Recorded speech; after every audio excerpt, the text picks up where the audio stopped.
केरल में हुई जोरदार बारिश और उसके बाद आई बाढ़ में अब तक 23 लोगों की जान जा चुकी। बेमौसम भारी बारिश की वजह से वहां की नदियां उफान पर आ गईं और उन्होंने कई इलाकों में तांडव मचा दिया।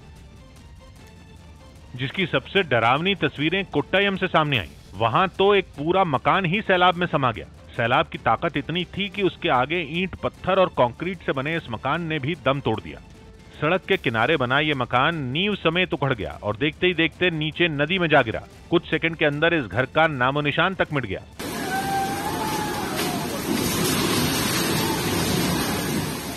कोट्टायम के एक दूसरे इलाके से भी कुछ ऐसी ही तस्वीरें सामने आई। वहां एक लड़का सैलाब में समा गया। बताया गया कि वो बहाव को पार कर दूसरी तरफ जाने की कोशिश कर रहा था, लेकिन लहरें इतनी जबरदस्त थीं कि वो उसे अपने साथ बहा ले गईं।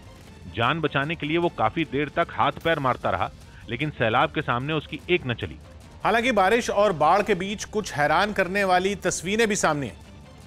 अलपुषा में बाढ़ के बीच ही एक जोड़े ने पूरे रीति रिवाज के साथ शादी की, जिसके लिए उन्हें बर्तनों में बैठकर मंदिर तक ले जाया गया। भारी बारिश की वजह से वहां की सड़कें तक लबालब हो गई थी।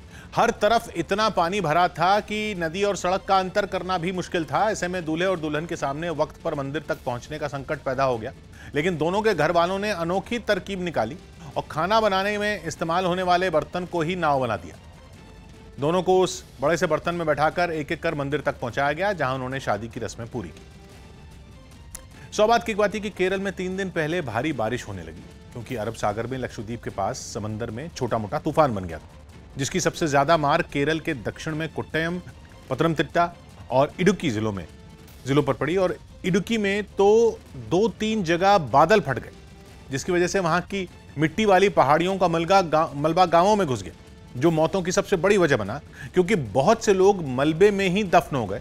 और अब खतरा यह है कि केरल के साथ तमिलनाडु में भी मौसम विभाग ने 20 से 22 अक्टूबर तक फिर तेज बारिश होने की चेतावनी दी।